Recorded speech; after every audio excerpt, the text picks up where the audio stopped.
موجودہ حالات میں سردار عبد الرازق خان ایڈوکیٹ صاحب، آپ جج بننا پسند کریں گے یا وکیل؟ میں صرف وکیل رہنا پسند کروں گا. کو اگر آپ کو اسلام آباد ہائی کورٹ کا جج لگایا جائے تو آپ موجودہ حالات میں قبول کریں گے اس کو؟ جج کا جو منصب ہے وہ بہت بڑا ہے. اگر صحیح معنوں میں سمجھا جائے، ہم لوگ اس قابل نہیں ہیں کہ جج کے منصب پہ جو ہے وہ ذمہ داریاں پوری کر سکیں. جج کو ہر حالت میں آسمان ٹوٹ پڑے اس کو انصاف کرنا ہوتا ہے، اور اس کی کوئی رشتہ داری نہیں ہوتی، کوئی سیاسی تعلق نہیں ہوتا، کوئی اور اس کے انٹرسٹ نہیں ہوتے. اس کو صرف اور صرف اللہ تعالیٰ کے سامنے اپنے ضمیر کے مطابق، آئین اور قانون کے مطابق انصاف جو ہے وہ فراہم کرنا ہوتا ہے. تو یہ ایک بہت ہی اہم ترین ذمہ داری ہوتی ہے جس سے عہدہ برا ہونے کے لیے آپ کے اندر وہ کوالٹیز ہونی چاہیے جو کہ صحیح معنوں میں آپ انصاف کر سکیں. آج کل آپ صحیح کہہ رہے ہیں کہ آج کل جو حالات بن چکے ہیں پاکستان میں، اس میں بہت سارے اداروں کی کریڈیبلٹی کے اوپر سوالات اٹھے ہیں، اور جوڈیشری بھی اس میں سے ایک ادارہ ہے جس سے لوگوں کی توقعات ہمیشہ ہوتی ہیں، اور لوگ سمجھتے ہیں کہ جیسے بھی حالات ہوں ان کی آخری امید جوڈیشری ہوتی ہے. تو جوڈیشری کو ہر قیمت پہ، ہر حالات میں آئین اور قانون کے مطابق بلا خوف و تردید جو ہے ان کو اپنے انصاف کی ذمہ داریاں ادا کرنی ہوتی ہیں.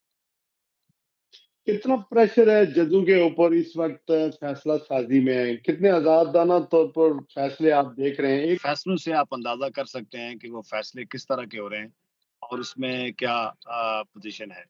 تو جس طرح نواز شریف صاحب کو ایک طرف جیسے کہ آج کل ان کے بارے میں مشہور ہے کہ انوکھا لاڈلا نام ان کو دیا گیا ہے، ان کو جس طریقے سے آئینی اور قانونی تقاضوں کو پامال کرتے ہوئے ان کو ضمانت دی گئی، اور ان کے مخالفین جو دوسری طرف ہیں پی ٹی آئی کے لوگوں کو جس طرح غیر قانونی طریقے سے اٹھایا جاتا ہے، ان کو گرفتار کیا جاتا ہے، ان کو حکومت خانوں میں ڈالا جاتا ہے، ان کو چلوں کے اوپر لے کے جایا جاتا ہے، اس سے معلوم ہوتا ہے کہ کیا ہو رہا ہے ملک میں، اور کس طرح کے دباؤ ہیں، اور کس طرح کی صورتحال جو ہے وہ عدلیہ کو سامنا ہے.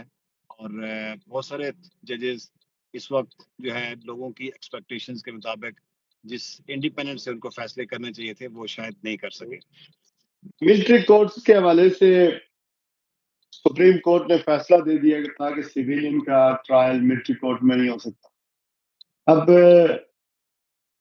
ہماری سینٹ میں 11-12 لوگوں نے ایک قرارداد منظور کی ہے اور ایک ریویو یا نظر ثانی سپریم کورٹ کو کہا گیا کہ اس پر کریں. آپ کو لگتا ہے کہ سویلین کا ایٹ اینی کاسٹ ٹرائل ہونا چاہیے ملٹری کورٹس میں؟ اس کی گنجائش ہے؟ اور یہ صرف اسپیسیفک 9/11 اور پی ٹی آئی کے لیے ہی ہوگی؟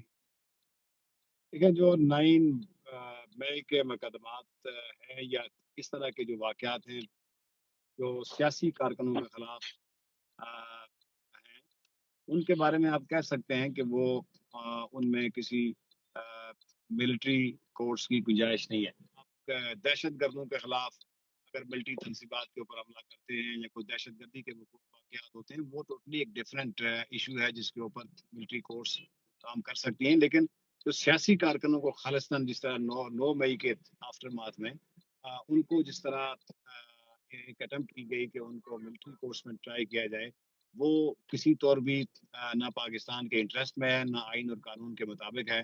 اسی لیے سپریم کورٹ نے اس کو الٹرا وائرس ڈکلیئر کیا تھا اور فرمایا تھا کہ کوئی سویلین کو جو شہری ہیں، عام شہری ہیں، جو سیاسی وابستگیوں کی بنیاد کے اوپر یا کسی اس طرح کی پولیٹیکل افیلیشنز کی بنیاد پہ ان کے خلاف ملٹری کورٹس میں ٹرائل نہیں کیے جا سکتے. آرڈنری کورٹس موجود ہیں، ایک جوڈیشل سسٹم پاکستان میں موجود ہے، اینٹی ٹیررزم کورٹس موجود ہیں، اب وہاں پہ جو بھی لوگ گناہ گار ہیں ان کے خلاف ٹرائی کر کے ان کو سزا دی جا سکتی ہے. لیکن ملٹری کورٹس کی گنجائش جو ہے وہ اس میں نہیں ہے. آپ کو لگتا ہے کہ جو شہداء کے ورثاء ہیں ان کی جانب سے جو سپریم کورٹ میں ایک پٹیشن دائر کی گئی ہے، سپریم کورٹ اس کو سنے؟ چونکہ اپیل دائر کی گئی ہے اور سپریم کورٹ کے پاس پورا اختیار ہے، وہ اس کو اپنے فیصلے کے بارے میں جو اپیلیں ہیں ان کو سنے اور اس کے بعد جو بھی آئین اور قانون کے مطابق فیصلہ ہے وہ کرے.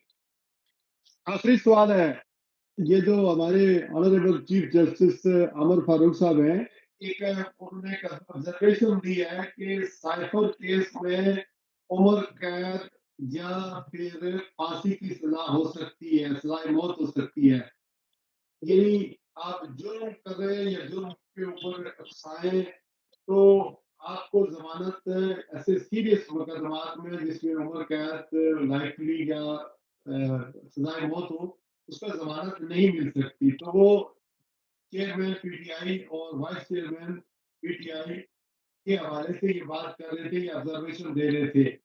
آپ کو لگتا ہے کہ یہ سائفر اتنا سیریس ہے، قسم کا مقدمہ ہے کہ جس میں اتنی بڑی سزا ہو سکتی ہے، یا یہ آبزرویشن صرف الیکشن اسپیسیفک ہے اور لوگوں کو ڈرانے کے لیے ہے؟ قانون میں اس کی سزا دی گئی ہے، وہ سزا ہے عمر قید یا سینٹنس ہو سکتی ہے اگر یہ کیس ثابت ہو جائے تو اس کا جو قانون میں دی گئی ہے. لیکن جو کیس کے میرٹس ہیں وہ علیحدہ ہیں. اس کے مطابق شاید جو عمران خان صاحب کے وکلا ہیں اور جو ان کا موقف ہے اس کے مطابق یہ کیس بالکل بنتا ہی نہیں ہے، اور کوئی جو بھی اس میں دفعات لگائی گئی ہیں وہ اپلیکیبل نہیں ہیں under the facts and circumstances of the case. تو وہ جو کہ چیف جسٹس صاحب نے بیل پٹیشنز کا فیصلہ کرتے ہوئے جو ایک ریزن لکھی ہے جی کہ چونکہ ان اوفینسز کی سزا یہ پروہیبیٹری کلاز اس کو عرف عام میں کہتے ہیں قانون کی لینگویج میں کہ یہ پروہیبیٹری کلاز میں فال کرتے ہیں جس میں پروہیبیشن ہوتی ہے کہ آپ بیل گرانٹ نہیں کر سکتے انلیس کہ کوئی اسٹرانگ ریزنز موجود ہوں. تو وہ اس کا ریفرنس تھا. تو یہ سزائے موت اور یہ کیا بے پرکی ہے یا سیریس معاملات ڈرانے کے لیے؟ obviously عمران خان صاحب کے لیے ایک سیریس ایشو ہے کیونکہ گورنمنٹ پوری کوشش کر رہی ہے اور جو لوگ بھی عمران خان کے مخالف ہیں وہ کوشش کر رہے ہیں کہ سائفر کیس میں ان کو کنوکشن ہو. اب ان کے وکلا اپنی طرف سے ایک جنگ لڑ رہے ہیں اور دیکھیں کیس کا جب ایویڈنس ریکارڈ ہوگی اور کیس فائنل سٹیج پہ پہنچے گا تو معلوم ہوگا کہ وہ کس طرف اس کا رخ جا رہا ہے. سردار عبد الرازق خان ایڈوکیٹ صاحب، آپ کا بہت بہت شکریہ.